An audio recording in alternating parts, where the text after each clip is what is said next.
Horses are emotional. I see a beautiful horse in the wild. I see a beautiful horse doing some high-level dressage movement. I cry.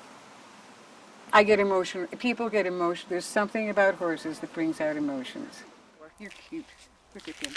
Here on the California-Nevada border, a few hours north of Lake Tahoe, emotions are running high. The Bureau of Land Management, or BLM, which oversees this public land, is conducting one of its periodic wild horse roundups. The land itself can only sustain so many animals, whether that's cattle, wildlife, and horses. Animal rights activists campaign fiercely against the gathers, as they are known. We are literally losing half of the wild horses in our state, and this is a great loss to our state because we value having them free on the range. The activists say that the government is simply caving to pressure from ranchers who pay to graze their livestock on public lands. They disproportionately allocate the resources. They allow 5 times more livestock than wild horses and burros, and this is just a government giveaway to the livestock industry at the expense of the wild horses. But the roundup methods create the most controversy. At each trap location, a helicopter drives horses, sometimes from miles away, towards a fenced chute. There, a trained horse, known as the pilot, or Judas horse, leads them into the pen. The horses are then loaded into trailers and taken to BLM corrals. The helicopter is the most efficient, safe, and quickest means to bring the horses in. A wrangler can do it, but they have to match the speed of the horses. The helicopter can establish a pace that the horses establish themselves and just slowly guide them in. Dave Couture has been conducting helicopter roundups since 1977. You have to put the pressure on them. When I put that pilot horse in front of him, the helicopter has to come in and put the pressure on him, or they won't follow him. Under pressure from Congress about the cost and safety of these roundups, the BLM has just asked the National Academy of Sciences to conduct a technical review of the program.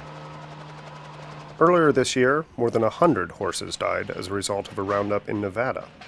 Activist Laura Lee was there to document. I caught a helicopter about 5 feet above an 8-month-old colt's head. Then I caught him dying in the holding facility because his feet were literally falling off. During this roundup, the standoff between the wranglers and the activist, some with media credentials, was over access to the scene. We're all the way up on a hillside because they're making a mockery of public access because they don't like the photographs that I put out there.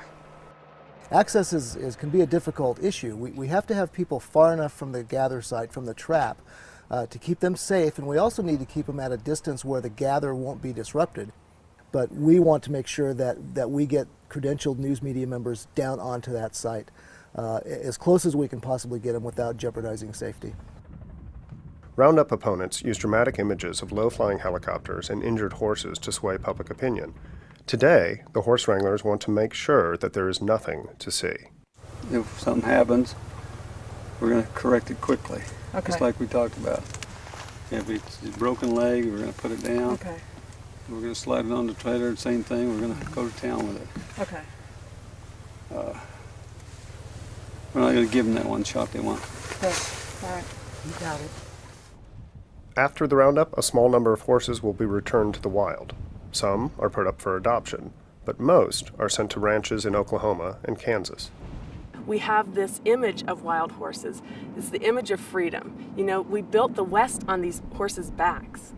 Well, there's no such thing as a wild free-roaming horse. A wild horse lives in a fence-controlled system, and they have to be managed. Without management, you just got death. That's all you got.